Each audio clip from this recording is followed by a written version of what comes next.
Coming up on this edition of the Black Vault Radio, writer, producer, and investigative journalist Lee Speigel steps into the vault to talk about his involvement in the UFO field and how he became the only person in history to produce a milestone presentation on UFOs at the United Nations. My friends would say to me, "Are you crazy? Do you know what Pandora's box you've just opened up?" I personally was not afraid. I was very excited. I'm reading this and I'm going, holy crap, this was more real than I could have imagined. They gave me a Grenada delegate's card. Delegate's card allowed me to go to the UN any day and just be allowed in. All that and much more. So stay tuned. The Black Vault Radio is about to begin. More than 20 years ago, I began a journey, my quest for the truth. My name is John Greenewald, and I have hammered the United States government with Freedom of Information Act requests trying to get answers. I have more than 2 million pages of declassified documents for you to download at theblackvault.com. Now, I attempt to dive even deeper and talk to some of the most brilliant minds on this planet. No government secret is off limits, and no question is off the table. All I aim for is the truth.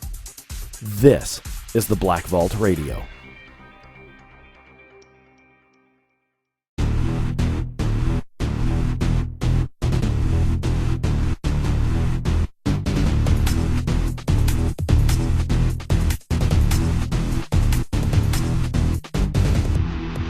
That's right, everybody. This is another edition of the Black Vault Radio. I am your host, John Greenewald Jr. I am so sorry about last week. And in fact, here we are on pretty late Friday night on the next week. I'm sorry that there was no show last week. I do have an excuse if you guys will give me the opportunity to give you one. Although, no, I do want to apologize. No excuses. There was a couple things that happened. More than anything else, I actually fell ill. I'm still trying to get over it, so I do apologize if I sound a little nasally. In fact, I did this entire show and decided to re-record it because here we are late on Friday night.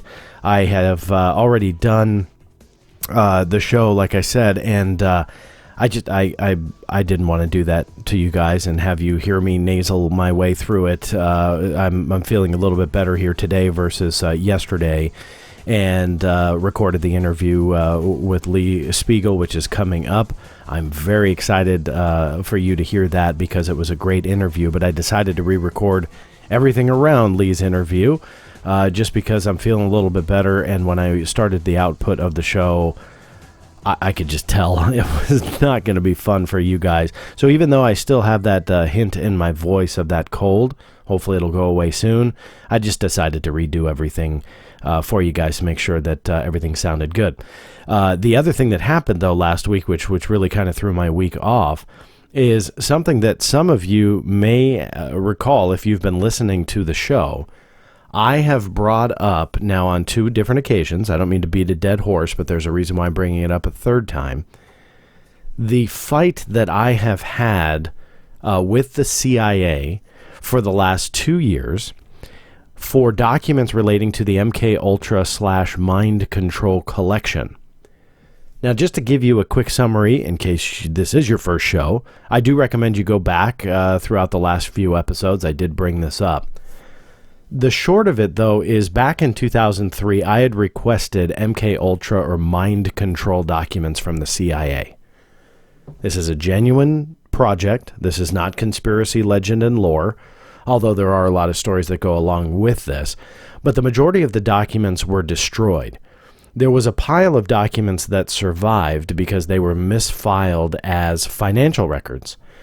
And so when I received these back in 2004, I immediately dumped them onto the internet. The Black Vault was around for quite a few years at that point, not quite a decade, but started in 1996. At that time, there wasn't a whole lot of outlets for digitized government documents. There were some, don't get me wrong. The government was also putting stuff up. But especially when I first started, it was fairly new. And that has obviously changed through the years. Here we are in 2018. It's changed dramatically. But back in 2004, the MK Ultra mind control documents, unless I'm mistaken, as far as I know, I was the first place to actually have these things online. Not trying to pat myself on the back, but why I bring this up is because this allowed researchers to evaluate the MK Ultra documents that did survive. A lot of them were financial records, but there were some other reports and stuff that did kind of survive throughout this big collection. There's 20,000 plus pages. And so a researcher that goes by the name of Oscar Diggs, he used that collection that I put online. He used an index from the CIA. So along with the 4 CD-ROMs that I had to purchase of the 30,000 pages, they offered an index, which they claimed was everything on the CDs.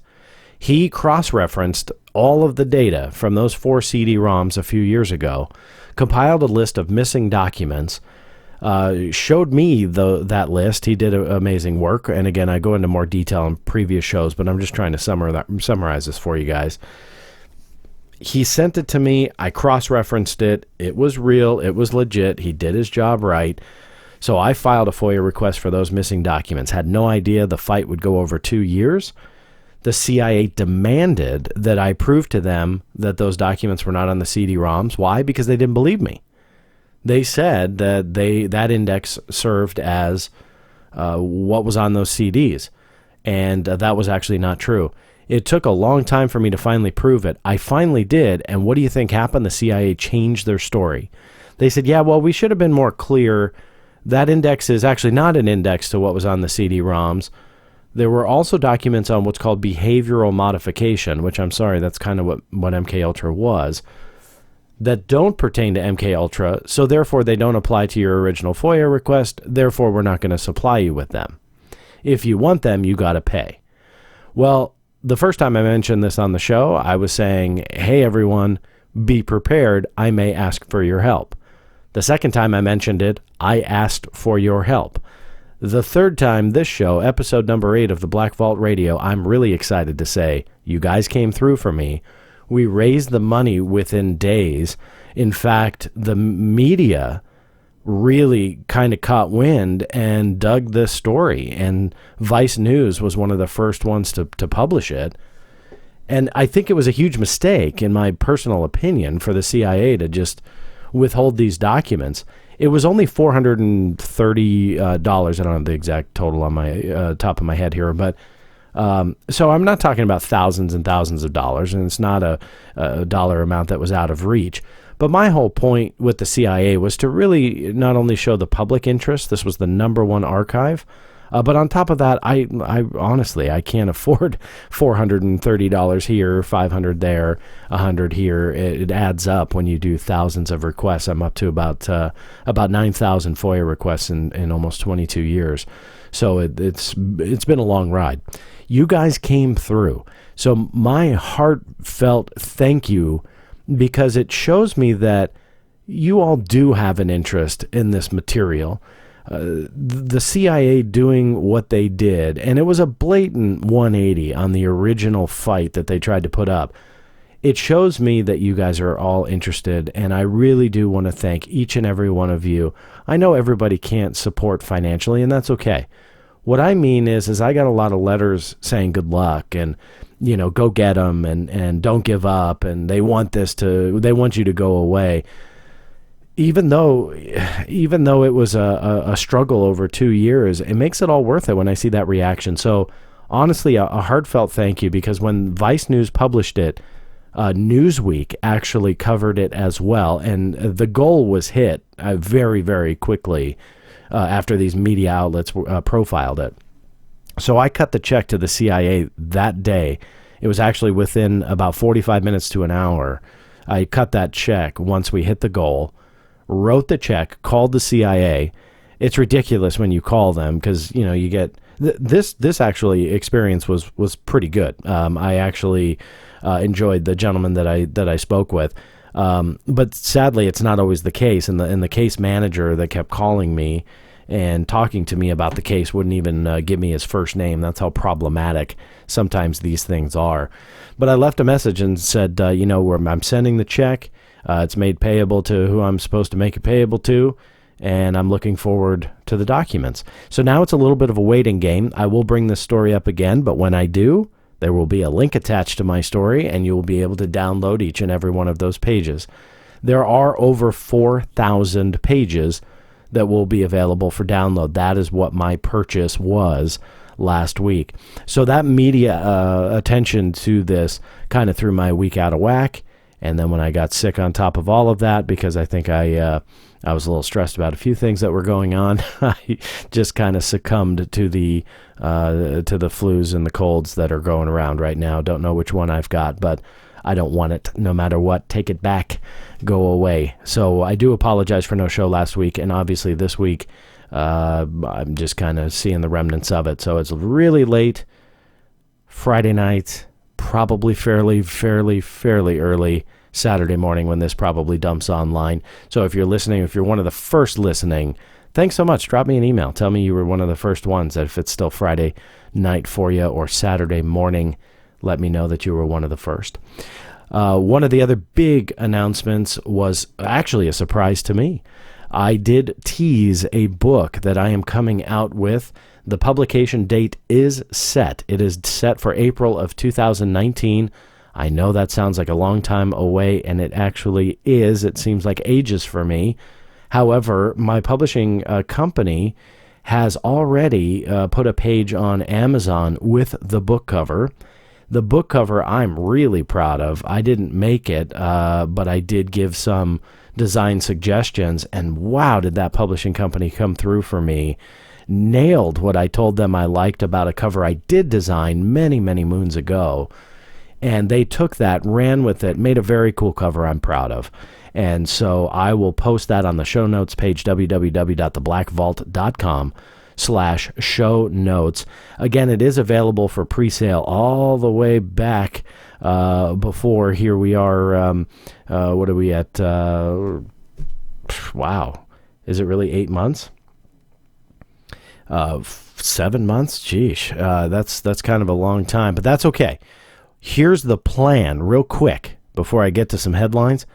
So even though Amazon's ready to sell it, I don't want to take sales away from that gigantic corporation that I love so well, Amazon. So if you want to buy it now and secure it and have a surprise there in April, feel free to do so.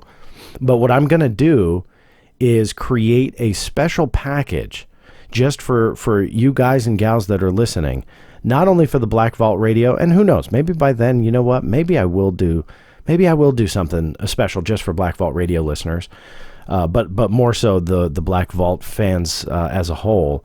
A limited edition run. Now, the book itself is going to be mass produced by the publishing company, so that's fine. That's not a limited self-published release or anything like that.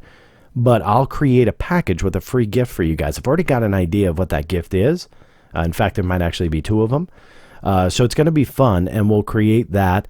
And if you just want the book and you don't care about the free gifts and kind of the special package, don't worry about it. Amazon's a great outlet. It will be available at the brick and mortar Barnes and Noble brick and mortar stores for books. So I'm excited about that. But if you do want to wait, hold off just a little bit, because I'm going to have that limited edition package for you coming up. Probably won't do it for the next month or two, just simply because it is April 2019, so it's a little far away. But it is a book I am very proud of, not only just visually, because, again, I dig that cover, but the content as well. And I really worked hard to try and put together a comprehensive history of the phenomenon, but also giving it a new spin, and not spin in a bad way. What I mean by that is really putting the pieces of the puzzle together and showing beyond any shadow of a doubt, not only is the cover-up real, not only is it ongoing, but I also give some of the evidence on probably why it's going on, and really ultimately meet skeptics head-on towards the end of the book and deal with a lot of skeptical explanations and why the government documents really disprove them, and kind of go through one by one. So I had a lot of fun with it. That being said, I want to deal with some headlines that you may or may not have missed since our last episode with TBV News.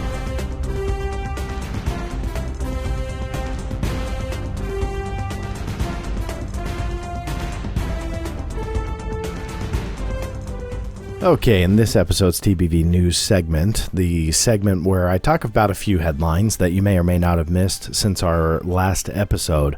These are things you should just pay attention to. They're kind of fun to learn about if you did by any chance miss them. As we all know, the news is just flooded with all sorts of politics and kind of sleazy stories that bring our day down. And so what I try and do here is bring some of those science stories and some of those fun top secret stories to light to make sure that you don't miss any of them. Now, there's just a few that I want to go over before we get to our special guest, Lee Speigel. That first one is about a new phenomena that I love stories like this, and you'll probably hear whenever something like this arises, you'll hear me speak about it in the TBV News segments, simply because it really shows us that we just don't know what's going on our own planet. And some scientists are so adamant about, let's just talk about intelligent alien life for a moment. They're so adamant about denying the idea that they are out there and there's intelligent life that could be communicating with us. They just kind of discount all that.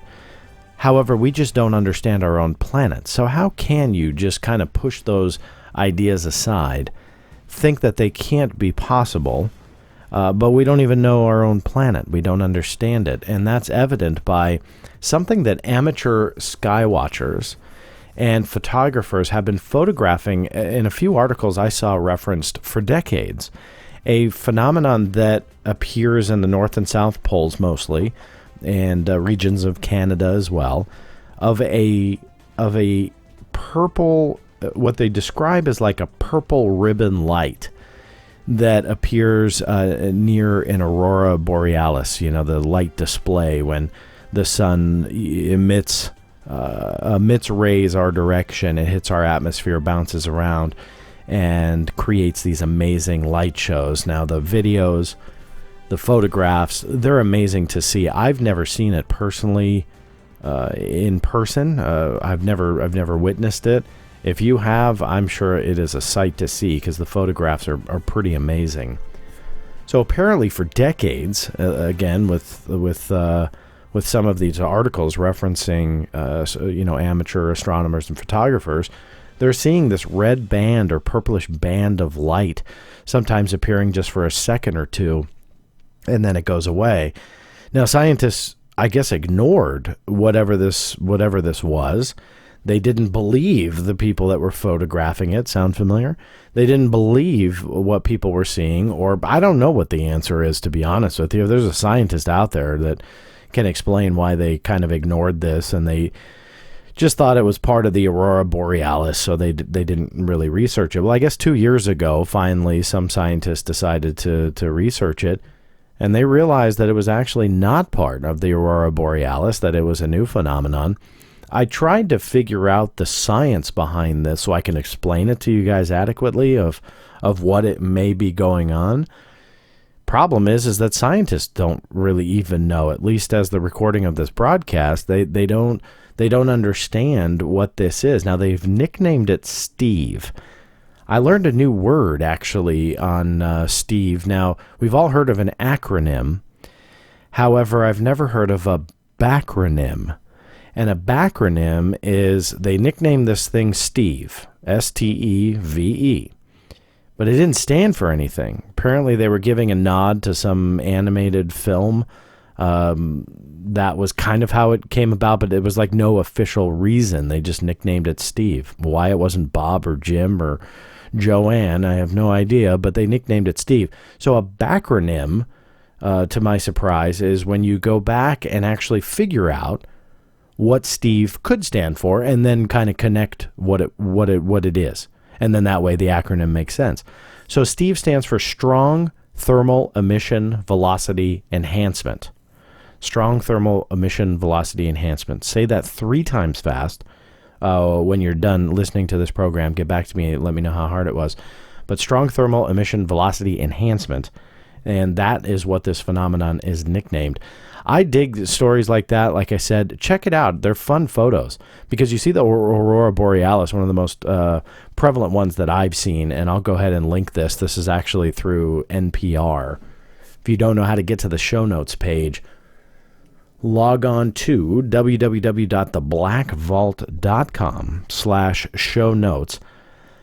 This is episode number 8. Just go ahead and scroll down to find episode 8 if it's not the most recent, and that will link all of the articles I'm talking about, including everything that Lee Speigel talks about with me, including the TBV Unredacted segment. It's got everything. So make sure you bookmark that page because that URL is the same and will be indefinitely, even when we're in episode 1000, 10,000, it will always be that URL. So make sure you go there to get all of the notes.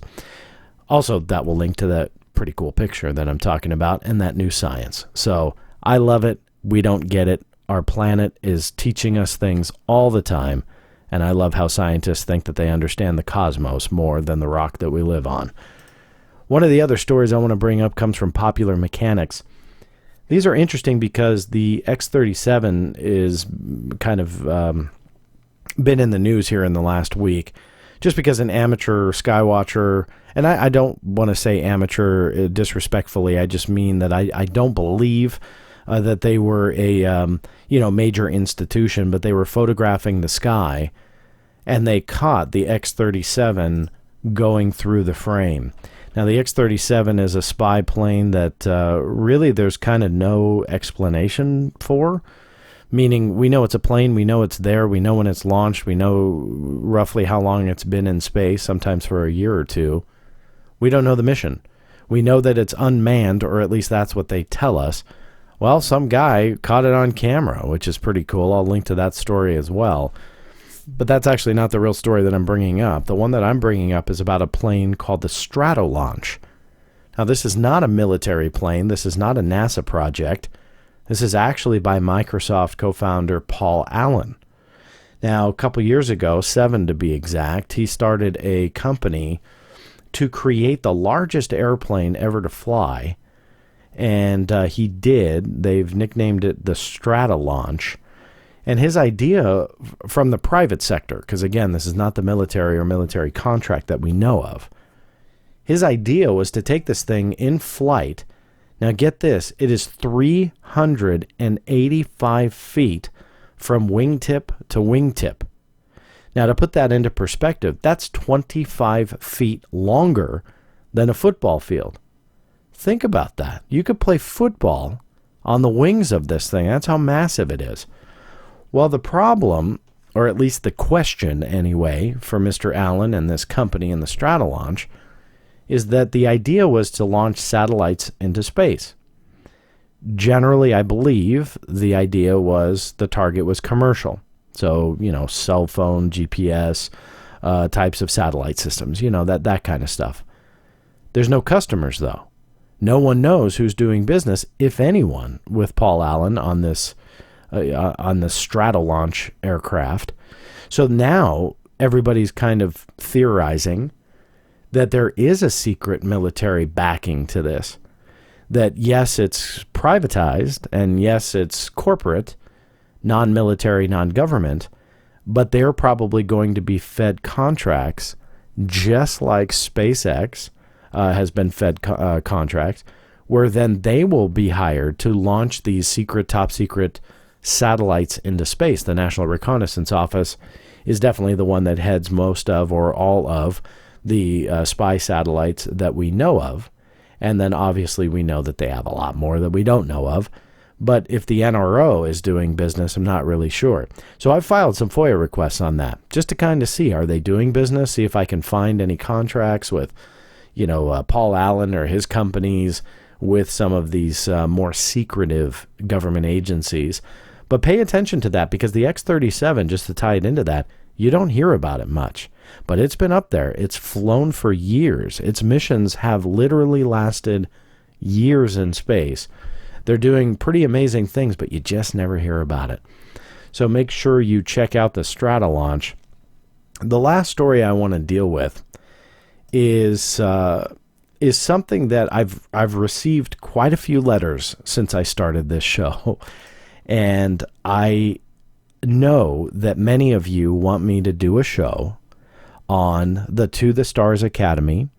That is the project that's headed by Tom DeLonge, former Blink-182 band member. He's a rock star, very, very successful. He's very into the UFO topic.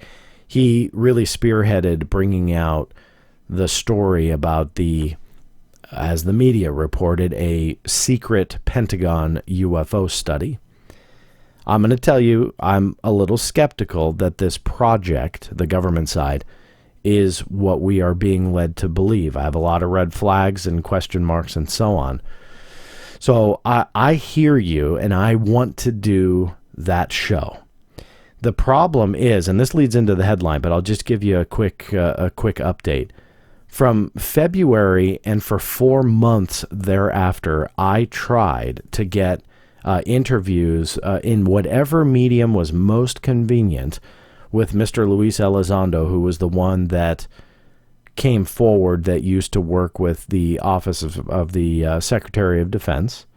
And he was the one that headed, at least the story goes, headed a project called the Advanced Aviation Threat Identification Program. Yes, I say aviation because that is what the Pentagon told me it was called. Now there are discrepancies. Mr. Elizondo says it's aerospace. Why do I care? Well, I care. I'm not playing semantics, but it's important to get the facts right and to see who's not telling the truth. If the Pentagon is lying to me, it's not the first time. So that doesn't surprise me. I'm fully open to it. What surprises me, though, is the Pentagon is the only one that's talking to me. To the Stars side, they don't care to address anything like this. I tried to talk to their PR person. Again, it lasted for about 4 months. They finally gave me, after 4 months of waiting, a official denial that they can't organize or they can't coordinate an interview for me with him. Now, he's done small-time podcasts. He's done bigger radio shows. He's done now a UFO conference appearance, some of which came after that denial. So I understand if maybe he just got burned out and didn't want to do anything. Well, that's not the case. I can show that he's doing kind of lower-end traffic because I was thinking, well, maybe they just don't think I have any traffic whatsoever. I tried to tell him the blackvault.com serves about 20,000 people every day. People that log on, they download this radio show, they download documents, they download everything. 20,000 people generating over 15 million hits a month on average. That's my current statistic. I'm proud of that. I mean, I'm not Google, but look at the audience for what I'm targeting. I'm really proud of that. And yet they just nothing matters to them. They don't care, and they denied the interview. It's frustrating because all I want are some answers. And if the government is lying, again, that's not the first time. I'm totally open to it. I have no problem saying, yeah, the Pentagon lied to me again. I just find it fishy that these guys don't want to really talk about some of these red flags. And in fact, some that are tied to the organization are very combative. One in particular, and I'm not trying to make anybody look bad, but very combative if you question what they are saying. And we should be able to question what they're saying. So I'm going to go back to the original intro here. I hear you. I want to do that show. There is an open invitation to everybody involved on the To the Stars Academy website and their board of directors always to come on this show. I will do it in whatever way possible, work around their schedules. If anybody knows them, feel free to give them a call and say, hey, look, this guy wants to do an interview with you guys. He's legit, he's straight up, and he's going to be respectful, which I will be. If you don't know him, write him anyway. I invite you all to write the To the Stars Academy. If you go to tothestarsacademy.com, there is a contact us page, and put in just a short letter. We recommend you guys appear on the Black Vault Radio because there are some questions that we'd all love to have answered. Again, nothing combative, nothing aggressive, just a fun conversation. As you'll see coming up with Lee Speigel, that's what I like to have. Fun conversations. Now, to the news article, because I did want to take a couple minutes to at least address that for you guys, because the letters are growing for me to do this. If you're interested about my red flags and what my concerns are, if you're not aware, check out theblackvault.com and use the search engine for To the Stars. You can search for Tom DeLonge, but I will also, now that I brought it up so much, I will also go ahead and link it on the show notes page. That way you guys have access to it very quickly. I have done a huge write-up and have spoken to the Pentagon and got in writing responses to quite a few of my questions. Again, are they lying to me? I'll let you guys decide. Problem is, I only got one side of the story at this point, so hopefully that will change. But To the Stars Academy, now let me switch tones. Even though I do have that skeptical undertone to some of the claims that are coming out, they did release a video here in the last week about what they call their Atom Project. Now, the Atom Project, or the Atom Research Project, is seemingly a very cool approach. They're out there looking for physical evidence. One of my favorite things, I produced a couple History Channel shows specifically on that very topic, where UFO photographs and videos are one thing, but when you have physical, what they call trace evidence, and this goes back to Dr. J. Allen Hynek and Ted Phillips, who studied under Hynek, who made it really his research angle to look for that trace evidence. That's what the Atom Research Project is doing, and they're looking for physical objects. So they sent out this teaser video, and it's just that, and that is part of my reservations and skepticism a little bit, because there's no what I call meat. I've done a lot of television pitches in the past. If you don't know, I work as a television producer and writer and director, and depending upon the project, janitor, if that's what they need. And so you can check out my credits on IMDb if you're interested in my background. But that being said, we've made a lot of pitches. And this screams to me, this is a personal opinion, this is not part of the news release. I just think they're trying to pitch a television show around this. This was their pitch reel. Maybe they didn't sell it, or maybe they're trying to get audience reaction. Don't expect answers. They tease the fact that they're delivering a physical object from a witness that they do contracts with, and then they're driving across country with it because they won't put it on an airplane, and they drive it to the laboratory. And, from an entertainment standpoint, it's fun drama, of course, but at the end of the video, we don't know what the object is or objects. We don't know what case it's from. People are trying to, pause the video and zoom in and rotate it and flip it and mirror it and de-blur it and try and figure out what the papers say. And sure, that's fine. We can all do that. But it's like, if there's something there, and this is a public benefit corporation. So at the end of the day, they call this a public benefit corporation. If there is something there, let's just share it. Because if you share it and you got something pretty amazing, I guarantee you those investments into that company would multiply 150-fold. Because people are going to see they're doing something, they've got something. Let's fund this together. And I'm an advocate for it. They came out with that, and they had the evidence, not only the physical proof, but then for me, I'm a documents guy. They had the documents part of this to really back up that the Pentagon is lying with their public statements. You know what? I'd probably whip out my checkbook, and I would probably write them a check too and invest. Problem is, we just don't have any of it. So I bring it up here for multiple reasons. It is newsworthy, though. Skepticism aside, I do support To the Stars Academy and what their root vision is, what it is at the core of what they want to accomplish. I do support it. I just am looking forward to a few more details that will hopefully trickle out here whenever they feel that they are able to release it.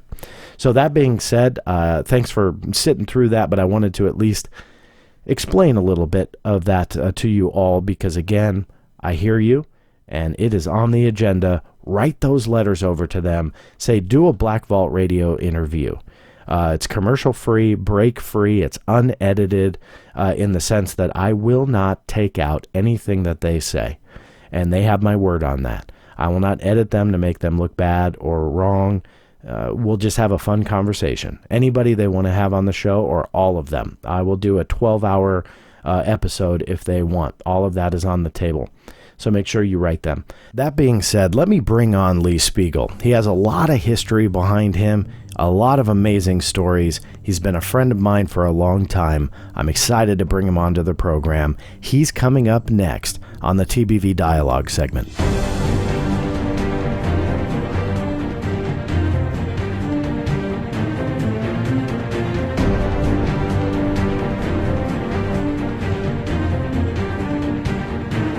On this episode's TBV Dialogue segment, I welcome writer, producer, investigative journalist Mr. Lee Speigel.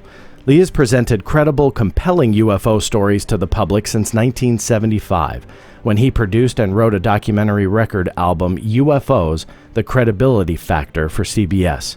In the beginning days of his work, Lee witnessed a triangular-shaped UFO along with multiple law enforcement officers in Lumberton, North Carolina. A few years after that sighting, Lee went on to create a milestone presentation on UFOs for the United Nations. From 1978 to 1986, Lee produced, wrote, and hosted nearly 1,500 local and national programs on NBC Radio dealing with UFOs and unexplained phenomena. From 2010 to 2017, Lee was the chief Huffington Post writer on hundreds of stories that covered various aspects of the paranormal, UFOs, and science. As a result, his contributions to this field, he won the 2012 International UFO Congress Researcher of the Year Award. Lee has appeared on multiple television shows, and he's currently co-producing and co-writing the script for an upcoming thought-provoking documentary about UFOs, which is the third installment from filmmaker James Fox's acclaimed UFO films. There's a lot to cover here in the next hour, so let me welcome my friend, Mr. Lee Speigel. Wow, what an introduction! Thank you, John. It's always a pleasure to talk to you. Well, did I do all that stuff? You did, and in fact, I left a lot of it out. So your background makes an introduction very easy. So thank you for that. I'm excited to have you on, as you know, but the audience does not. I've known you for a long time. We've been friends for a long time in this field, and your background and history is amazing, and that introduction didn't do it justice. Let me take you back and have you start talking to us about that 1975 CBS production that you played a role in. What exactly was that? It was a vinyl recording. Do we all remember vinyl records? I don't. Well, it's the kind of thing that ages us when we mention things like that.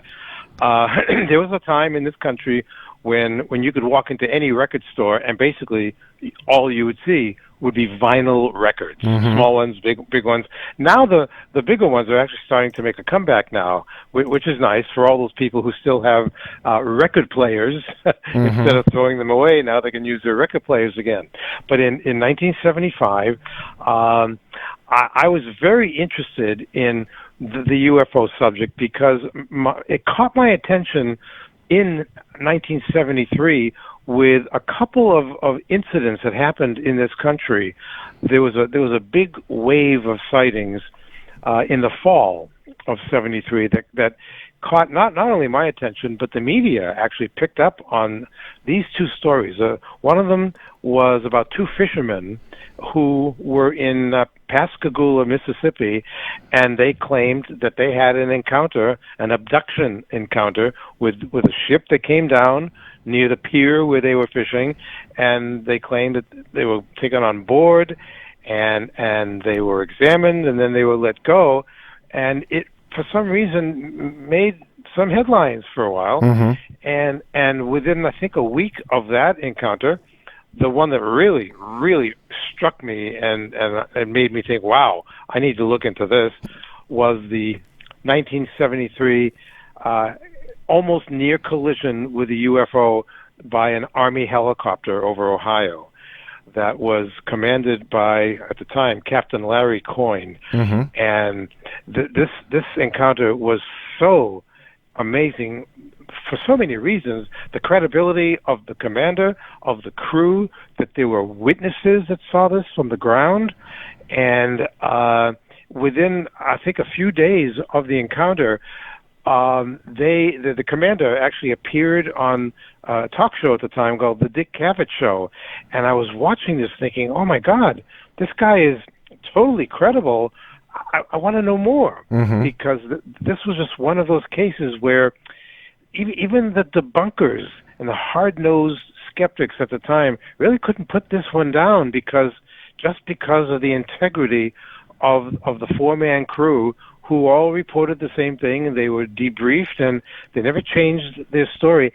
And the Army let them talk to the press if they wanted to. That also surprised me. Not to interrupt you, what's interesting about this time frame, and I want you to comment on this too, because I know you're leading towards the CBS special that you played a role in, but this was mid 1970s. This was not even 7, 8, 9 years after Project Blue Book. It was less than that, which was the military's official investigation. What was kind of give me a little bit too, in as you continue your story, kind of the aura of the field at the time. I mean, obviously, again, the military just kind of poo-pooed the whole thing and said, no, UFOs aren't real. And yet here are these pretty amazing encounters that you're covering. Tell me about kind of the public's perception as well here.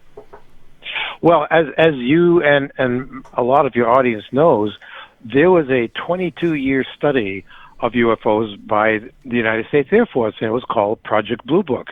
And it officially ended in 1969. So that was only, well, I'm thinking, just doing the math, that was just 4 years before these two encounters that I just mentioned. And yet, between 1969 and 1973, it's not like UFOs went away just because the military said that there's nothing interesting about UFOs. You know, they're not extraterrestrial. There's nothing about them that's technologically advanced aircraft, nor were they considered a threat to national security. So basically, the Air Force had written it off and said, hey, nothing more to see here, folks. Move on. Yeah. And so that was kind of the climate. And what we now know, I mean, literally all these decades later, from what you have discovered with your great work with the Black Vault, and what I and other researchers have learned and dug out, the official study of UFOs did not terminate with Project Blue Book in 1969. It just never stopped. All that they did was to just shrug it under the carpet and hope that it would just go away and the public wouldn't be interested in it anymore. But the problem was the UFOs didn't agree with that because they didn't go away. Yeah. Now I don't know what the statistical part is, how many numbers of UFO sightings continued from that point on, monthly, yearly, but they did continue. And so occasionally the media would report on them, but usually they didn't, or it was always relegated to the very last item on the 11 o'clock news at night. Yeah. It was like, after the sports, after the weather, and, oh, by the way, we've got a report from, Sheboygan, Michigan, of some strange lights that were seen. Let's go to, John Smith in the field and tell us about those sightings. And it was always something that the eyewitness news team always laughed about. Yeah. I was going to say, the joke would soon follow whenever those stories appeared. Yeah, and no matter who they seemed to interview on camera, there was always this ridicule factor. Yeah. And for people out there who keep wondering and keep asking me all the time, why don't more people report the UFO sightings? It's because there is still this stigma attached to it, that if you talk about the thing that you saw the other night or that you photographed, you will be first labeled a kook, unreliable. People will laugh at you, and how many people want to go through that? Yeah, not a lot. Yeah. Yeah. With it entitled UFOs, the credibility factor, I assume that you nixed all those jokes, brought some of these stories to the program. What was kind of the end result, the public reaction?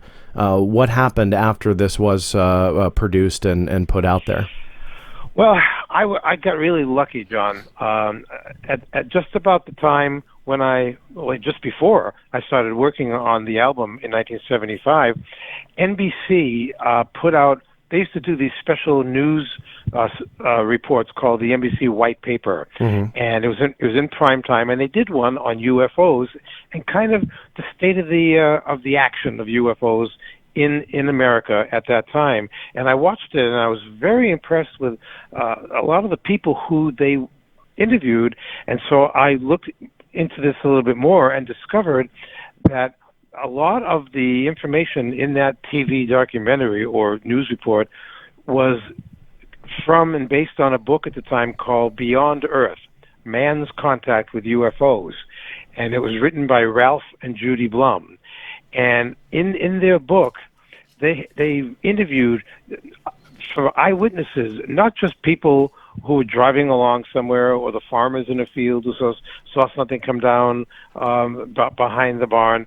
They were witnessing, they were talking to military people, people in politics, astronauts, law enforcement, pilots. And this just caught my attention, and I wanted to learn more about this. And I just wanted to know more about the whole UFO subject. When I saw Captain Larry Coyne on TV describing that helicopter encounter, it was riveting and still is 40 years later. Yeah. I mean, the magnitude of it, the impact, has never gone away. So I figured out a way to meet Ralph and Judy Blum, the authors of that book, because I had this idea that I would like to hear voices of a lot of these people that were in their book, and to hear their voices expanded on their encounters, their opinions, and so I thought, boy, wouldn't it be great if I could somehow create a recording of some sort and get it out there, offer it to the public. So I figured, well, this guy Ralph would probably be able to help me because he wrote this book, and I kind of squirreled my way into his life. I assumed that he had like an office or a chair and a desk somewhere at NBC here in New York, because that's where he was doing the work, the background work on the NBC report about UFOs. So one day I went over to NBC, Rockefeller Center, and I went into the middle of the building on the ground floor where they have a security department, and I realized, well, I couldn't just walk through the security and start looking for Ralph Blum and talk to him with my ideas. So there was a crowd of people gathered there, and somebody told me that was a crowd going into the studios to see a couple of tapings of the show Jeopardy. Which was shot in New York at that time. So when the group of people started going through security, I blended in with the crowd. Yeah. I got on the elevator, went up to whatever the floor was where the studio was, and I thought, well, while I'm here, I'll go watch a couple of episodes of Jeopardy. That's funny. So I did that when the show was over, and the crowd left, and they went into one of the hallways, and the people said, the pages who were bringing people around, they said, okay, now, folks, come with me. We're going to take you on a tour of the studios. Stay together. Don't get lost. And when the group went off into the distance, I lingered and I went in the other direction. I asked someone, can you tell me what floor is the news department on? And they told me. So I went down to that floor. I went into one of the newsrooms. Took me a few minutes to come up with this, but I went into one newsroom and I said, is this the room where Ralph Blum works? And they said, yes.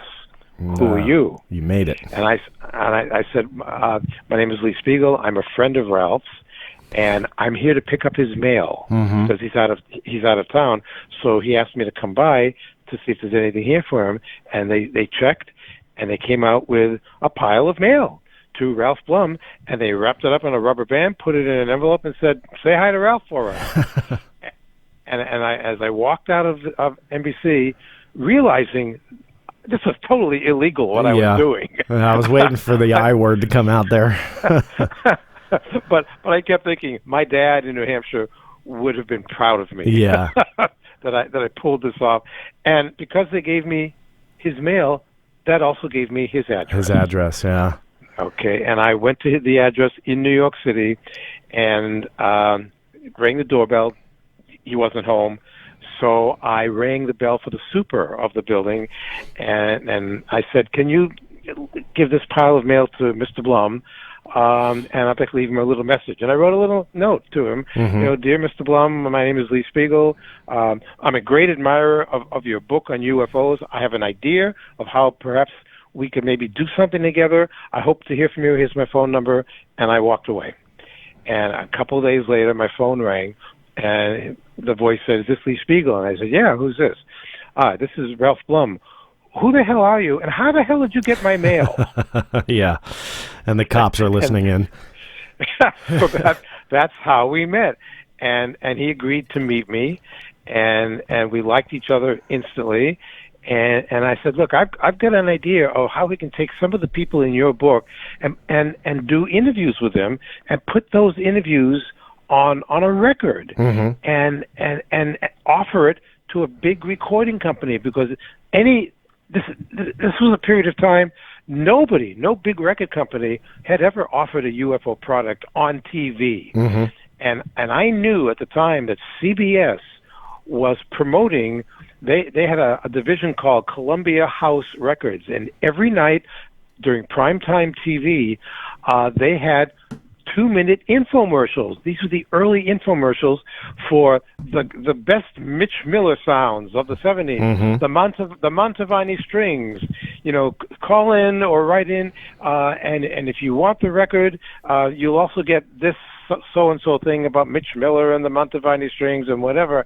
And they were selling vinyl records in prime time.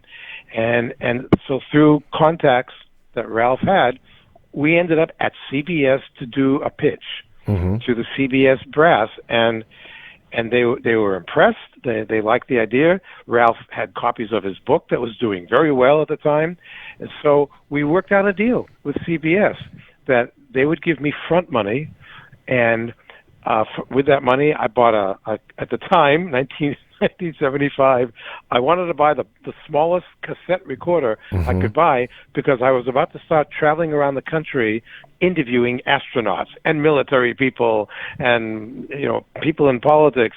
Because of Ralph's contacts, he set me up with all of these people. Wow.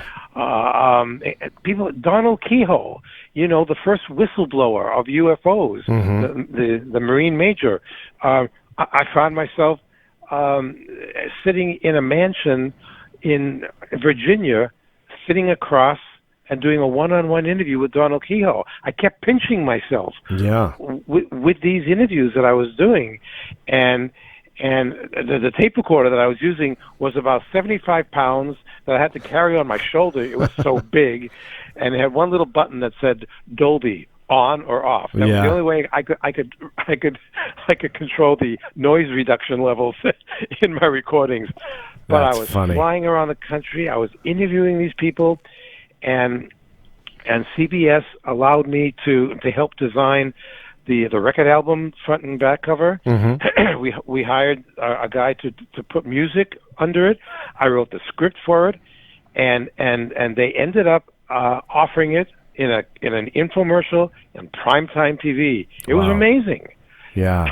and I thought, wow, this is interesting. No one's ever done this before, and CBS took a chance. Yeah.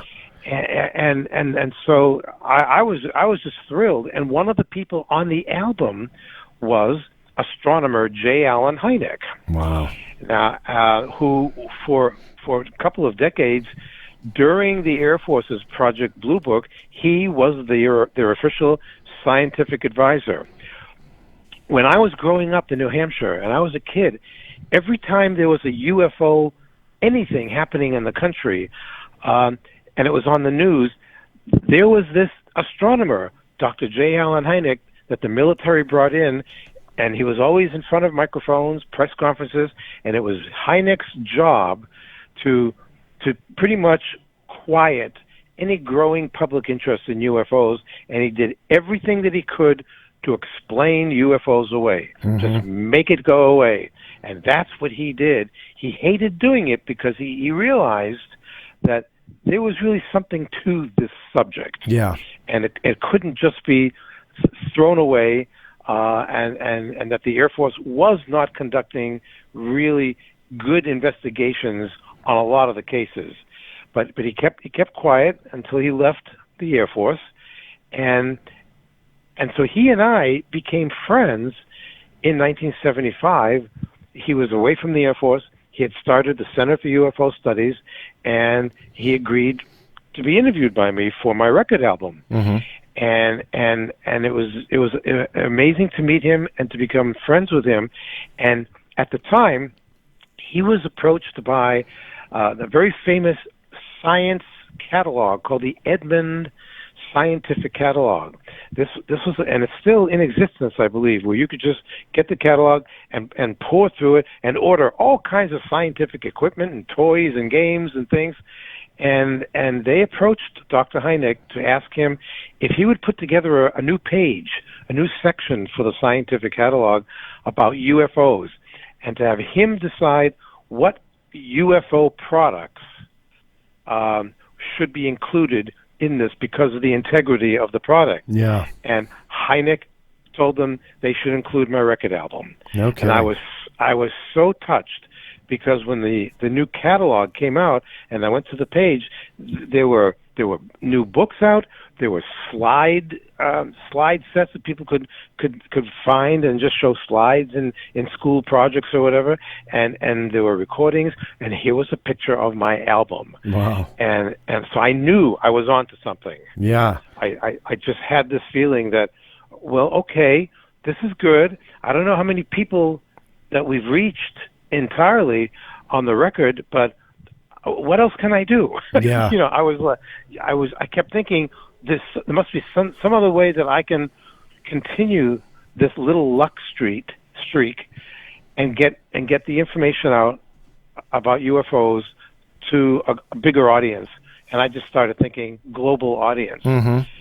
And I started talking to friends, and they said, "Oh God, no! There's no way you're ever going to do anything at the United Nations, because if you walk up to the main door of the UN and knock on the door and say, 'Hi, I'd like to come in and do a presentation on UFOs,' they will have you arrested." Yeah. It's not like NBC Studios walking up and just asking where the guy's office is, huh? I know. Isn't that amazing? Yeah. I kept taking the risks. So somebody said to me, if you want to do something at the United Nations, you either have to be a delegate of a country that's interested in UFOs, or you have to be friendly with more than one country that would like to kind of help and support your idea. Mm-hmm. And luckily for me, in 1977, just a couple of years after my album came out, we started hearing in the news about how the Prime Minister of Grenada, little Caribbean nation, Mm-hmm. Eric Gary, was starting to make some waves in the media about how in his country there were many UFO sightings. He's had some sightings himself, and his country would like to spearhead something at the United Nations and get the nations of the world together. And I thought, okay, it looks like he's the only game in town. Mm-hmm. And I need to meet this guy. Yeah. So I started a campaign, and I found out where the Grenada mission was located in Manhattan, Mm-hmm. and I just went there one day, because all the countries have their own missions in the city, and you can actually go into them and say hello to them and introduce yourself. And so I basically did that. Went to the Grenada mission with a copy of my UFO record. And I introduced myself to a couple of the ambassadors who were there in the office, gave them the record, told them who I was, and said, I have an idea of how I'd like to present this topic to the United Nations, and your Prime Minister, Eric Gary, is the only leader of any country right now who's trying to do this as well. Mm-hmm. And I think he needs some help, because he's just telling the United Nations, from a personal point of view, he thinks that the UN should do this. But I've got the people, and here's the album to prove it, I've got the people who, if I ask them, they'll want to be involved and help get the message across to the United Nations. Would you please give this record to your Prime Minister with my compliments? And I would love to talk to him. And they did. Wow. And and I don't know how much time went by, maybe a couple of weeks when I heard back from them, and they said the Prime Minister is going to be in New York on such a date. He's going to be knighted as Sir Eric Gary, wow. and he would like to meet you. We'd like to invite you to the ceremony of him being knighted, and he would like to talk to you about your proposal. I said, great. Yeah. I think I might have said something like, will there be snacks there? Well, that is the most important part. I mean, really, come on. Keep it real. Mm-hmm. So on the day or the night in question, I was at the UN. I got all dressed up. I saw the whole pomp and circumstance ceremony, and I met the Prime Minister. They brought me with him into a room so we could have some privacy. And he said he enjoyed my record album, and I said, well, thank you, sir. And here's my idea. I've been watching you, listening to you in press conferences, and I know that you have a passion for UFOs, but nobody seems to be paying attention to what you want. And if you heard my album and you heard the people that were on my album, you know that I have connections to people who will probably want to come to the United Nations and be part of a presentation that I would like to produce, but I can't produce it unless I'm part of a delegation. Are you interested in my proposal? And he said yes, and over a handshake, we made the deal. Wow. And he said that he would arrange for, I guess, the official Bank of Grenada to send me checks periodically during that year, 1978, that would cover my expenses of traveling around the country, gathering documents, going to meetings, whatever. And he said, "Yes, let's do this." So before, let me jump in because I'm curious about this part. Before we get to the actual UN event that you took part in, what's the connection to Grenada? I know you said he had an interest, but did this stem from something? Was there a mass sighting in Grenada? Was this just his personal interest? Why him? It was his personal interest. Okay. He made a few speeches, and I saw these speeches, and I thought, he's a little off base because he's not getting to what I think is the crux of the matter here. Mm-hmm. He's talking more from a personal point of view. I have had some sightings. There are sightings in Grenada, and yes, we're a small country, but we believe that small nations can have a big impact. And sure, I mean, I get all that. He was saying all the right things, but he wasn't coming across with, and here's what I'd like to do in a presentation, because he had no idea what kind of a presentation he wanted to put on. Yeah. And I was offering him the whole plate. Mm-hmm. And when he said yes, the first person that I sent my proposal to was Alan Hynek. Mm-hmm. I said, Grenada is now interested in sponsoring my proposal. Are you on board? Do you want to be part of this? Do you want to be there as one of my speakers?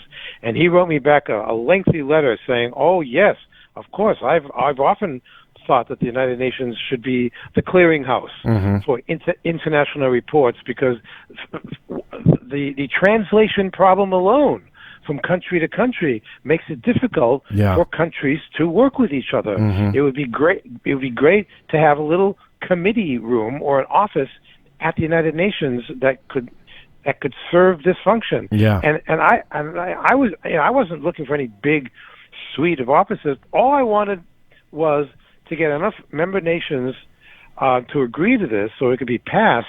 And let us have a room with a desk, a couple of chairs, a filing cabinet, and a phone. Mm-hmm. That's all I thought that we needed to kind of get this going. Was there kind of a fear, hesitation, or apprehension, or fill in the blank by anybody involved? Because this, again, to set the stage here, I mean, this is within a decade of the United States Air Force and the military as a whole. I mean, just because it was a Air Force project, this was the official stance, and we'll get into this in a little bit, but it is kind of still today. I know ATIP is starting to change things, and that's a whole different show, but for the most part, they, meaning the military, goes back to this study, says UFOs aren't real, they're a waste of money, waste of time, they have nothing to do with it, and here you guys are, within a decade of that, challenging the United States as a whole. Grenada's coming aboard, small country or not, they're kind of butting heads. I mean, there's really kind of no other way, because UFOs was big. You don't investigate something for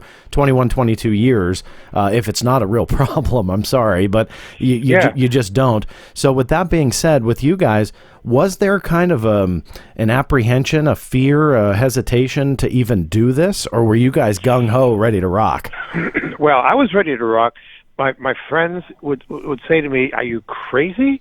Do you know what Pandora's box you've just opened up? Because you're letting the world know, you're letting your own government know that you're doing this, and they may not want you to do this. They may try and stop you." And I thought, well, all right, I've opened the box, and we'll see what happens. I personally was not afraid. I was very excited, and I didn't know. It took maybe 3 months after we did our presentation in November of 1978.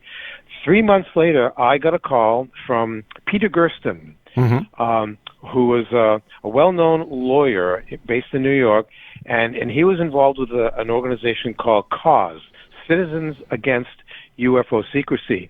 And part of what they did was, like you, they were using Freedom of Information requests to get any kind of UFO documents declassified and put into the public's hands.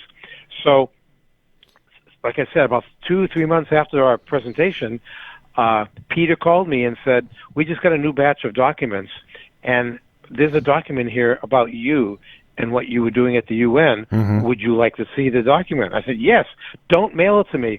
I'm coming to your office." And his office was way up in the Bronx near Yankee Stadium. I said, I'm coming to you, and I want you to hand it to me, so that I can make a gazillion copies of it. And what this document was apparently was just one in a series of documents that was written by, at the time in 1978, the United States ambassador to the United Nations, who was communicating to the State Department in Washington, and the subject matter of this one was Grenada UFO Crusade, Deja Vu.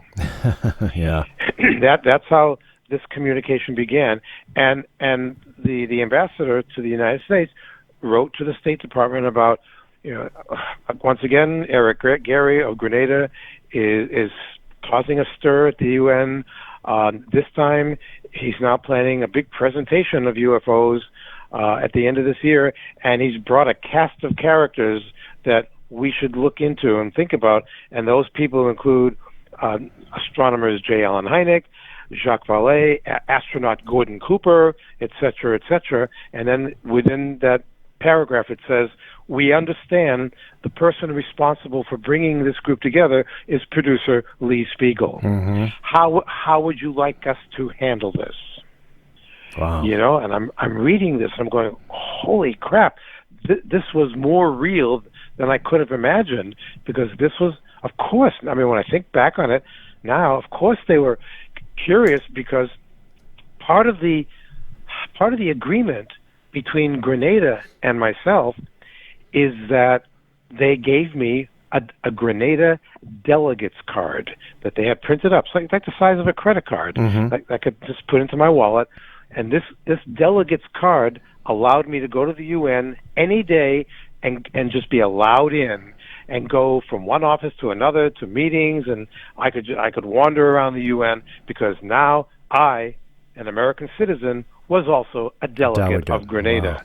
Wow. And people were saying to me, this is not good, because do you think our country likes this, that you, an American citizen, are now also part of Grenada, and you're doing a presentation on UFOs? What is wrong with you? People, I mean, I got that a lot. Yeah. You know, and I just kept pushing on. There were times, John, when I was at home in my apartment, and I'd pick up the phone to call someone, and I could tell for a period of time that there was someone else listening because, gee, I could hear breathing. I heard strange clicks, and then the breathing would stop, and I realized, okay, I'll play along. And a couple of times I just picked up the phone, and after I heard the dial tone and I heard the breathing, I would say something like, listen, guys, I'm not about to make a call that's related to the UN thing, so why don't you take a break? Come back later. Yeah, go have a smoke. That's how I was dealing with it. Since they knew about me, I wanted them to realize that I kind of knew about them, too. Yeah. Now, who do you think at this point, I want to get to the heart of the presentation as well, but my quick question on what you just talked about, who do you think was watching and why? What were they afraid of in your mind? Well, I think it was the State Department. I think they gave orders to whatever organization with a 3-letter acronym, and you know so much about those. Oh, one or two of them.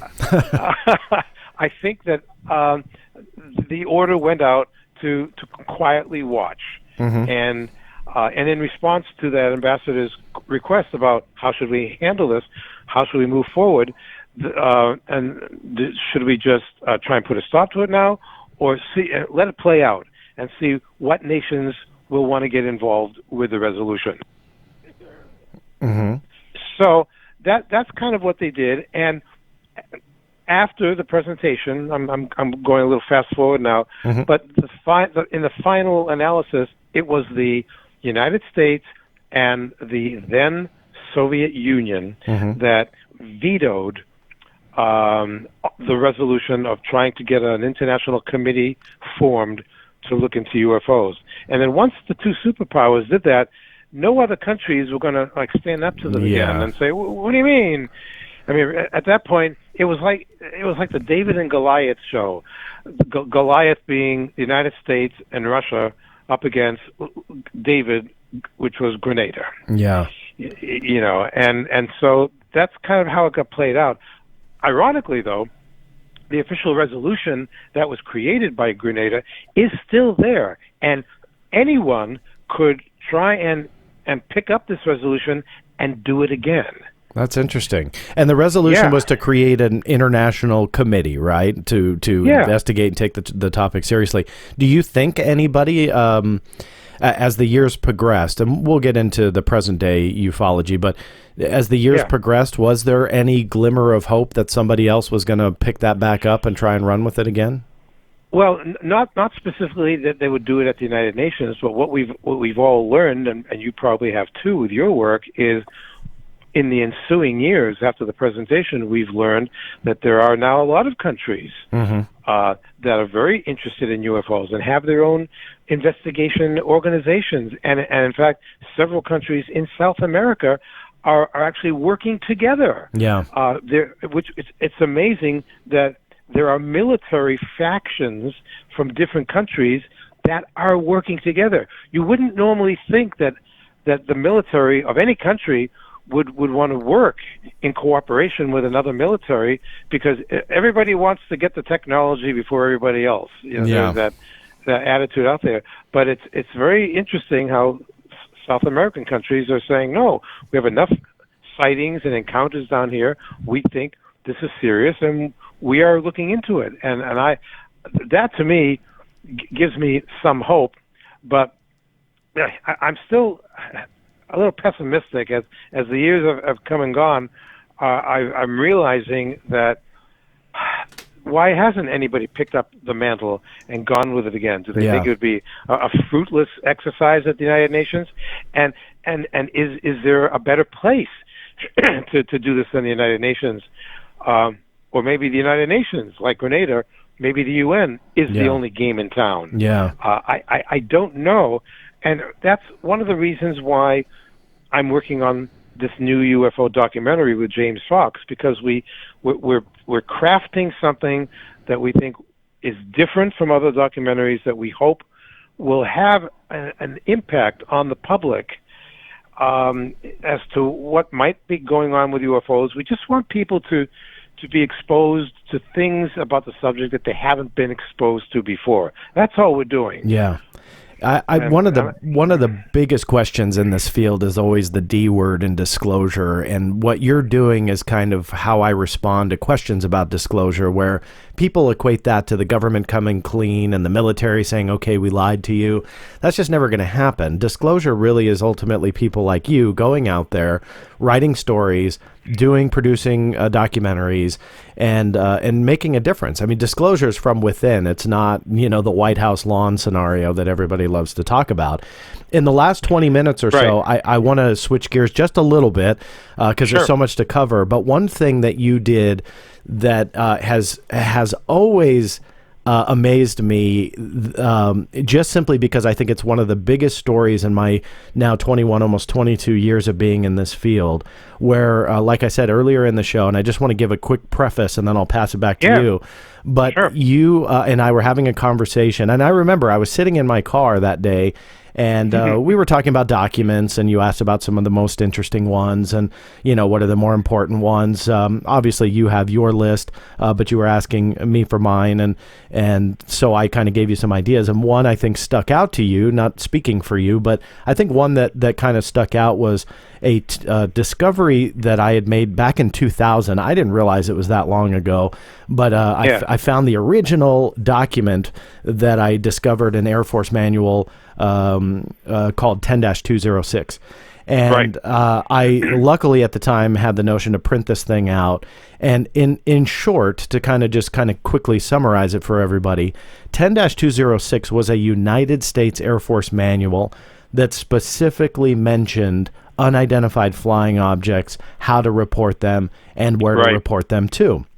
So I passed that along with a couple other things to you, and like any good investigative journalist, and I hope you don't mind that title, but you're one of the very few that actually investigates. I mean, this day and age is ripe with what I call copy and paste journalism, and that is something that I really do commend you for, you specifically, because you don't just take, even though we've been friends for years, you don't take people's word for it. You challenge it in a good way. Yes. You go out, you research it. That's what needs to be done. And that's what disclosure is part of.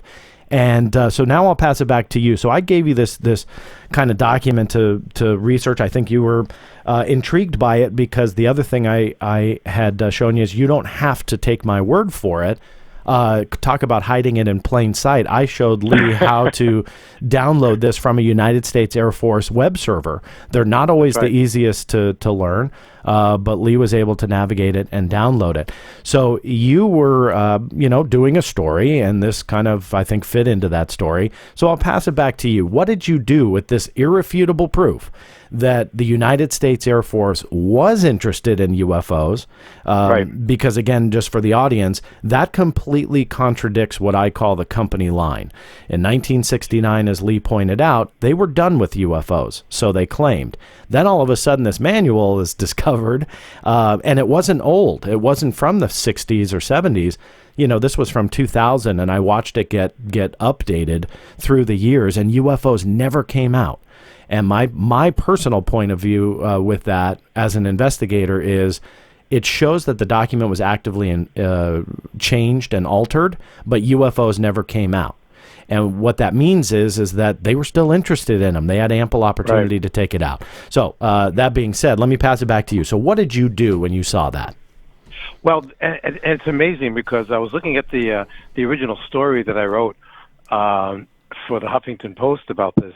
And you're right. You had provided me with the original material, and this was I wrote this story in 2011. Yeah, that was a long time ago. 7 years ago, and looking back in the timeline of this, so with the actual document in hand, that you sent me, and I was able to print out, and I could see here were these UFO directives, and on the exact date was on September 2nd.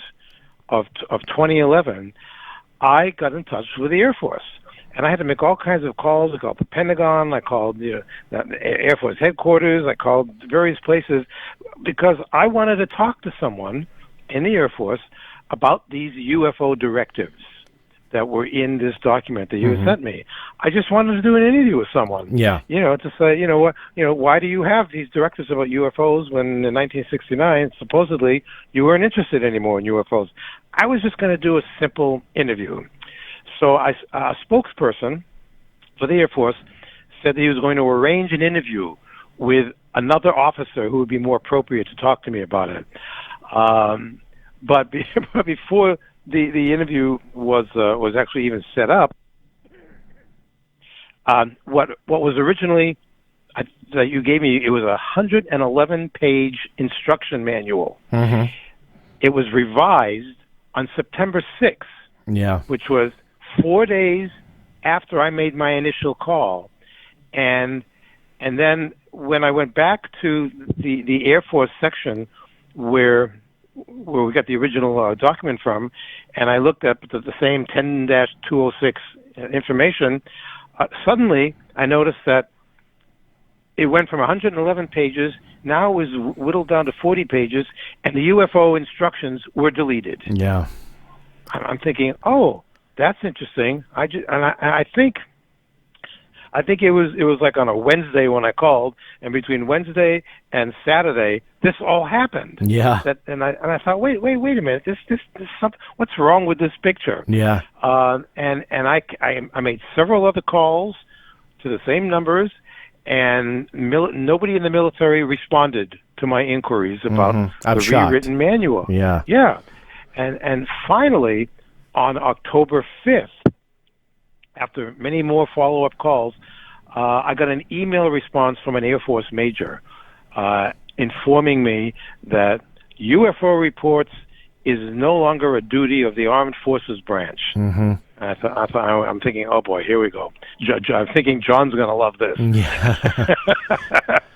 So, and when I started asking him more questions about it, he denied that there was any cover-up, and he said it was just a coincidence that the document was updated after I first called them asking for an explanation about the UFO directives. I'm going to tell you this, and I don't want to just blow it out of proportion. I truly believe this. In the 22 years that I've been in this field, next month, September, is my 22nd birthday here in the UFO field. This, to me, is one of the most fascinating stories, because just to drive it home, this document was actively updated. Here's where I would have given the Air Force a pass. If this was a 1975 document that may have, trickled after Project Blue Book, whatever, and then it stayed on the books for decades but never got touched, okay, fine. Maybe it was an oversight. We put the spotlight on it. You put the spotlight on it from the major media. I at least got it into one History Channel documentary before it was changed, but that was kind of it. There wasn't a whole lot of press. It is shown and provable and documented that this thing was actively updated from my discovery in 2000 through 2008 was I believe, if memory serves me well, the 2008 revision was the one that when in 2011 we were talking about it that you got a hold of, and then they changed it after you made that phone call. And that to me is one of the most amazing stories that I stress to everybody to look at, because you cannot define cover-up in any other way. And what I mean by that is you make a discovery, you see irrefutable proof that the company line is wrong, right? There's no way around it. This was not a Canadian document. This was not a CIA document, and you're trying to connect it to the Air Force. No, this was a United States Air Force manual, the same agency that says, hey, we did this already, we don't care. And yet spelled out in their regulation is unidentified flying objects. Lee Speigel puts a spotlight on it, and poof, it's gone within 4 days. I'm sorry, that is no coincidence. And to me, it's one of my most favorite stories, and I wanted to make sure that we get it in there. Before we open the mailbag for a couple audience questions here, because we're about 11, 12 minutes out of the hour, Let me ask you about kind of the current state. So now that you've set the tone of the government kind of covering up this UFO interest, and you played an instrumental role in really bringing that to the forefront, where do you think we are today? I mean, obviously the last 9 months has been very exciting in the sense that we learn about a new project. We don't know a whole lot of details yet, but allegedly they're actively investigating UFOs. Where do you think we are today with all of that? The way that I can answer that is to tell you and your audience that the overall theme of the documentary that James and I are working on is taking a very specific stance. And I don't think I'm giving anything away by saying this to you. We believe, first of all, we're doing an hour-and-a-half documentary. We're doing our best to not include the word extraterrestrial That's a good thing. in our approach, because this has been just going on for too long, too many documentaries, too many books, too many everything. Everybody wants to believe that we're being visited. I want to believe that we're being visited. And everybody's been complaining, well, why is the government lying to us? Why are there still conspiracy theories to keep it concealed from us? And people keep forgetting, and I don't have a problem reminding people. First of all, there's one basic truth about everything about UFOs. The main truth is that there are UFOs. Okay? Simply because of the definition of the words unidentified flying objects. They're unidentified until they are identified or explained. And then there's a residue. It's a large residue of ones that haven't been explained. Okay. The other part of the truth is, no matter what side of the coin you are on about UFOs, people are always saying, do you believe in UFOs? I don't believe in UFOs. Well, that's a phrase that just doesn't work anymore. There is no belief in UFOs. The truth is, everybody who has ever heard of UFOs, or who has ever maybe seen something it couldn't explain, everybody has an opinion. And this is very important. Whether you think that this opinion goes in one direction or goes in another direction, you have your own opinion. And I don't think enough people have valid opinions if they haven't done their own legwork, like what you do, like what I try to do, and other really good researchers.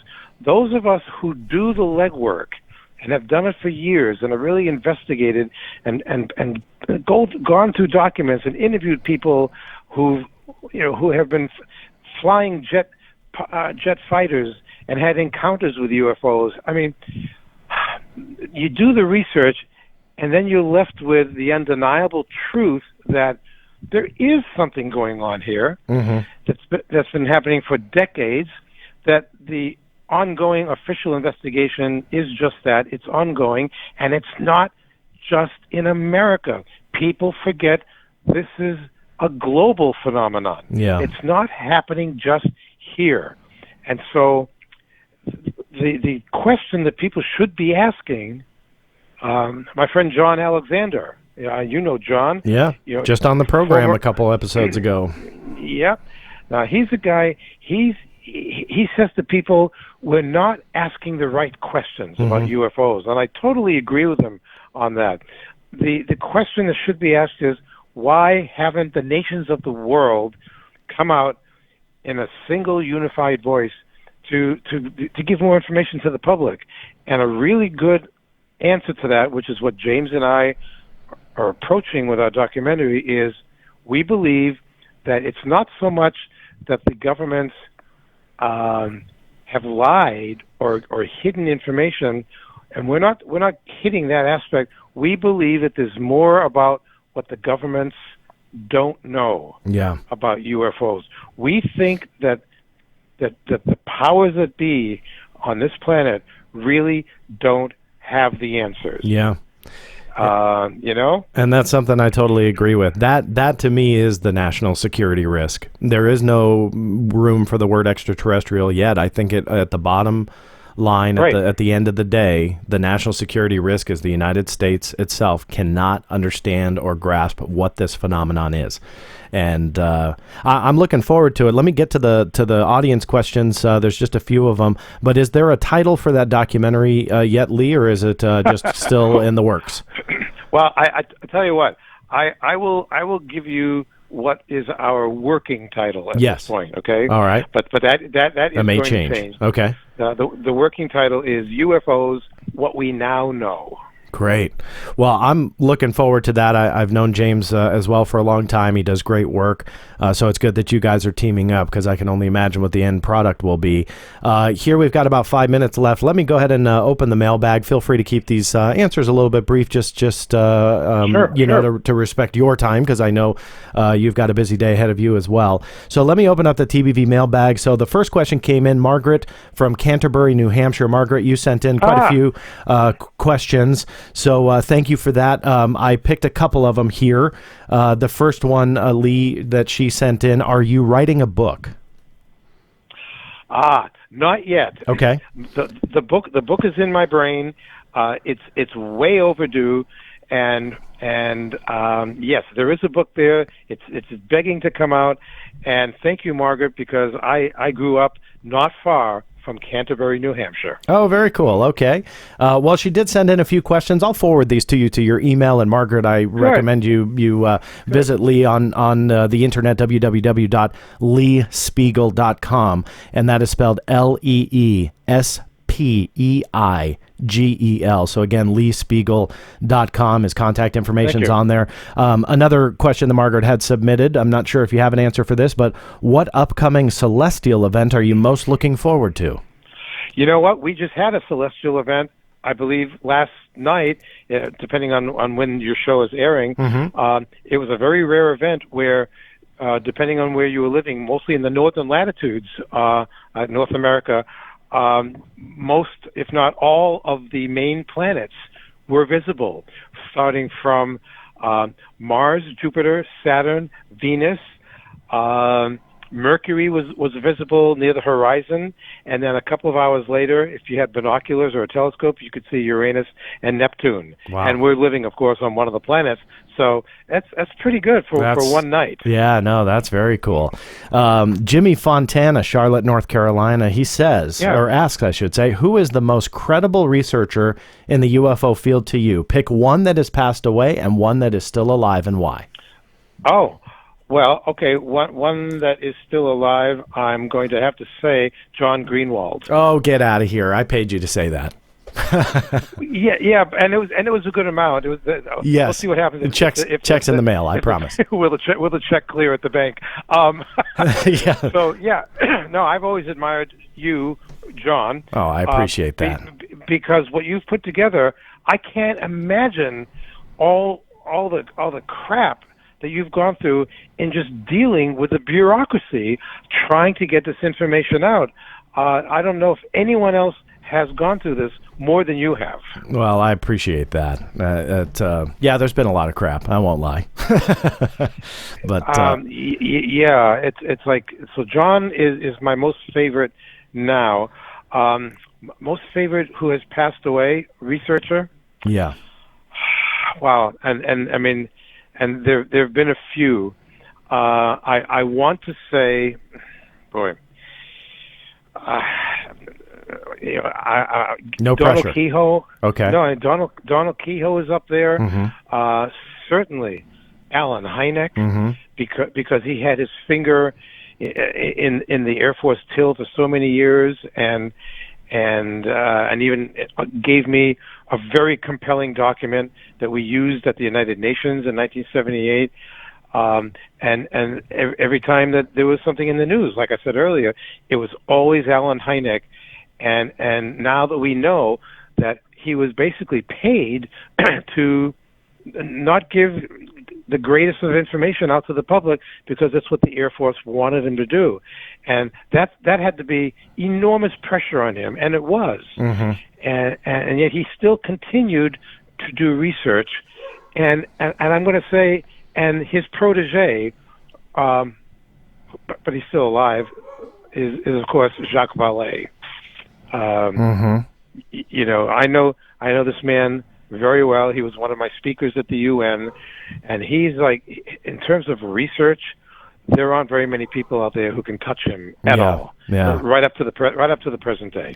Well, that's a great list of names. Let me ask you one more that we got time for. This just happens to butt into the last one. So Timothy S., listening all the way from Germany. His question is, and I believe he read your bio and your connection to Dr. J. Allen Hynek. If you could ask Dr. J. Allen Hynek one question in the year 2018, what would it be?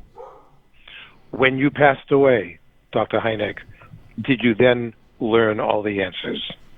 Wow. That would be a deep answer. Yeah, that's a good one. It was like you were prepared for that question. And just so the audience knows, no, he did not know any of those questions. But, man, you had one right there.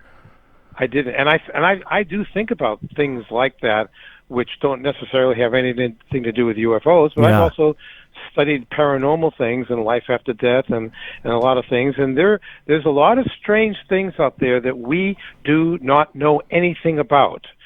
And there are two great questions that I like to say to people that all people on this planet want to have an answer to. One question is, are we alone in this vast universe?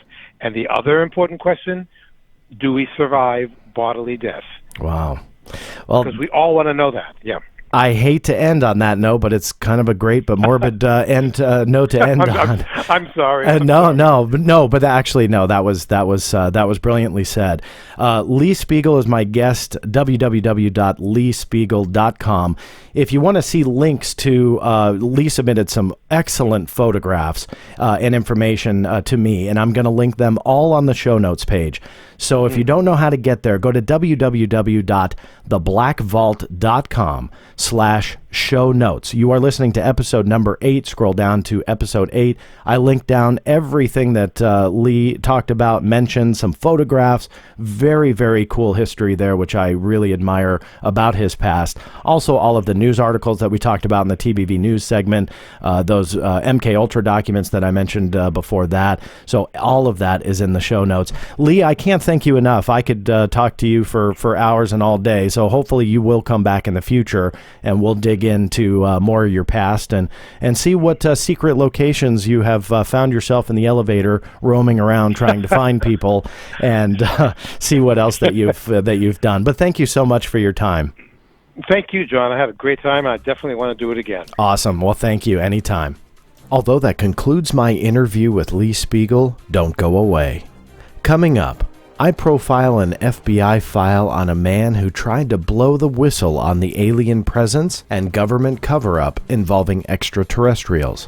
The problem is, his own personal story blew up his entire agenda. That's next on TBV Unredacted.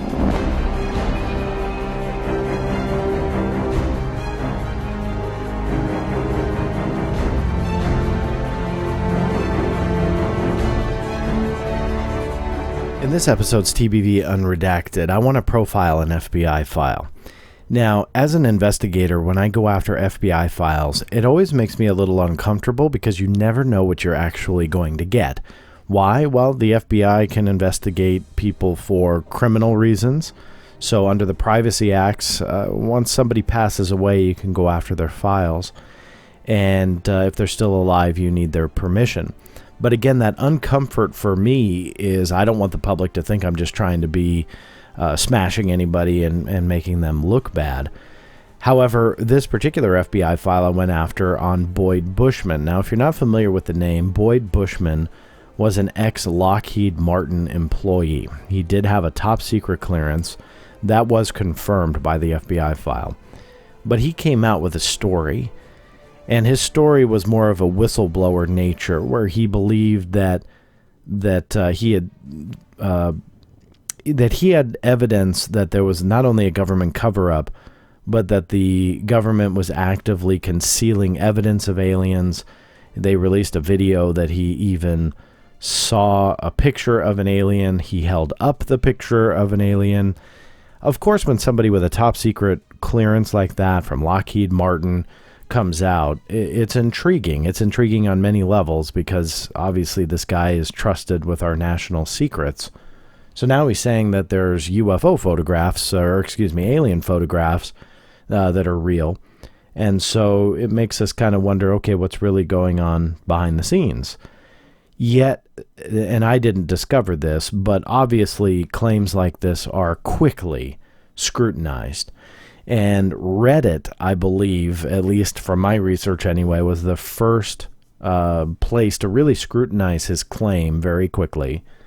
And it was a Reddit user that actually discovered that the picture of the alien that Boyd Bushman was holding up in this video was actually a toy from Walmart. And so they really tried to pass off. And honestly, there is no mistaking it. It's not like a blurry photo and you kind of have to squint and turn your eyes and then you see it. No, it's blatant. There's no way around that it was a fake photograph.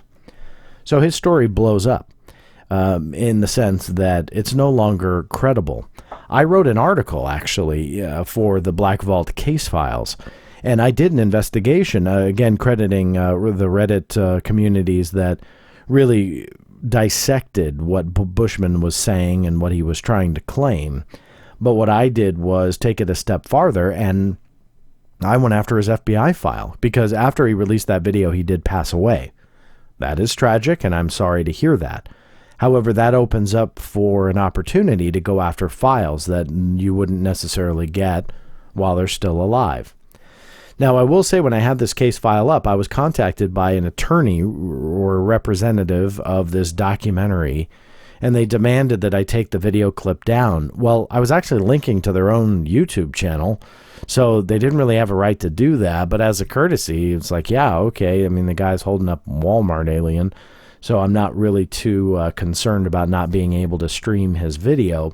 But what I was trying to show was this was the proof of what he was saying, what he was claiming, and then I showed the evidence to show the contrary. So I took that video down, but I eventually got his FBI file declassified. First time it had ever been released before. It had never been made public.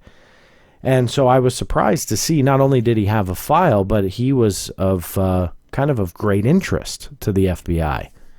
The reason is that Boyd Bushman, while he had a security clearance working for Lockheed Martin, and again, in fairness, his background with Lockheed Martin and the fact that he had a top secret security clearance was confirmed with this file. So that's kind of interesting. I mean, he still held up a Walmart alien, but let's just give that one a pass. At least that part of his story checked out. However, the reason why he was an interest to the FBI was the fact that he was having contacts with people outside of Lockheed Martin, and there was a concern that he was sharing classified information. So he was kind of spilling the beans, or quite possibly putting himself into a position that if somebody from a foreign entity or something befriended Bushman, that they could essentially get some of that classified information. Although they didn't, at least from what I see anyway, say that he was careless and that he spilled classified information out there into the general public or to somebody he shouldn't have. It was his contacts that became an interest to the FBI. Now, for me, when you start to dissect this, for me, I find motive to make something up, to be a whistleblower and to try and make the government and military look bad, because as these FBI files show, Bushman was actually really interested in speaking to other people about science and technology and anti-gravity and all of these different scientific developments. However, he couldn't, because he had the security clearance and this oath. And they even say that he was a very impatient man in these FBI files. So for me, yes, it's a little bit of a stretch, so I'll admit that with what I'm about to say. But when you see that, and you see that Bushman was investigated, and you see that he was essentially held back, to me, that shows motive for him in the last years of his life to just try and make these guys look bad, because he was somebody who had shady contacts. The FBI was concerned that he was out there potentially spilling secrets. Now, some of you may listen to that and go, wait a minute.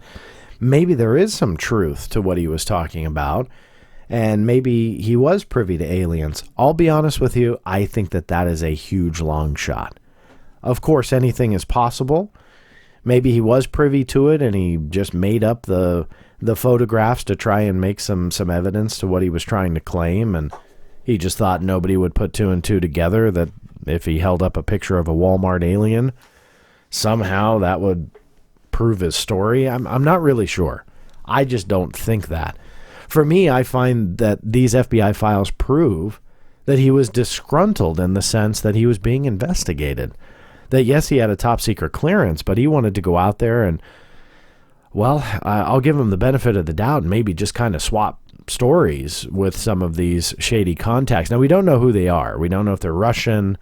We don't know if they're Chinese. Again, a lot of that kind of stuff is blacked out and redacted. And they do try and identify. You can kind of see some descriptions, but for the most part, you don't know who he's talking about and why the FBI had such a concern, and Lockheed Martin seemingly was concerned as well. So they did these investigations. And so I got all of these files released and declassified. It's an interesting look, no matter what. I would recommend you guys take a look at it, because what's also interesting about the FBI is these types of gems come out about people that really start to fill in other blank pieces of the puzzle that we didn't know. And even though Bushman made the claims that he did, we didn't know some of the stuff that was within these files and what the military's concern, or what the government's concern was about him, and what Lockheed Martin thought about him. And it did kind of confirm that anti-gravity and really advanced scientific technology that he was interested in. But again, for me, offers more motive to just kind of try and give a last hurrah in the remaining years of his life to kind of make them look bad. Again, that could be a stretch, and that's okay. You guys want to sound off on that and disagree with me? By all means, give me some feedback on what you're thinking.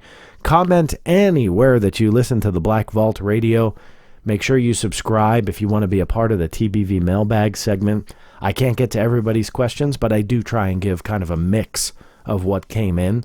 In order for you to do that, subscribe to the feeds on Facebook, on Twitter. Those are the big ones. And then, of course, if you want to be notified when these shows drop, make sure you subscribe on YouTube, also Facebook, Twitter. But those podcast aggregators include Stitcher, TuneIn, iTunes, and Google Play Store. Those are the big ones. And hey, one last thing I forgot to mention. Some of you guys have been asking about RSS feeds. If you don't know what that is, you probably don't need it, so don't worry about this next statement. Thank you guys for reminding me. Here I am plugging all of these outlets, but a lot of you use your own apps to pull these podcasts and to pull these audio channels, not ever going to iTunes or not ever going to Google Play, Stitcher, and so on. So thanks for that reminder. By the time you're listening to this, that too will be available on the website for you to go ahead and import the RSS feed. I've had one set up. I just never put the button because I thought everybody would just use all of the other outlets, and then I kind of forgot putting it up. So thank you for that. If you have any other suggestions, do not hesitate to give me a call, to drop me an email. My toll-free number to go ahead and try and reach me. Sometimes I can't always answer, so I'm sorry, but you will get a voicemail. That toll-free line is 1-800-456-2228. Again, 1-800-456-2228. The email address is contact@theblackvault.com. So again, contact@theblackvault.com. Use either the voicemail or the email to give me your feedback. And we'll do a whole new segment maybe of your feedback, and the good, the bad, the ugly, the praise. Feel free to send it all. I'm really interested in it. Thank you so much for listening to the Black Vault Radio. Again, this is episode number 8. The show notes are at www.theblackvault.com/show notes. I am so sorry that, again, kind of nasaled my way through this, but I wanted to re-record it. As bad as I sound now, I sounded really bad yesterday. So I appreciate you guys letting me be a little bit late with this episode. But that being said, there is much more to come. Some of the upcoming guests I'm really excited about, and I think you will be too. Thanks again for listening. This is John Greenewald Jr. signing off. We'll see you next time.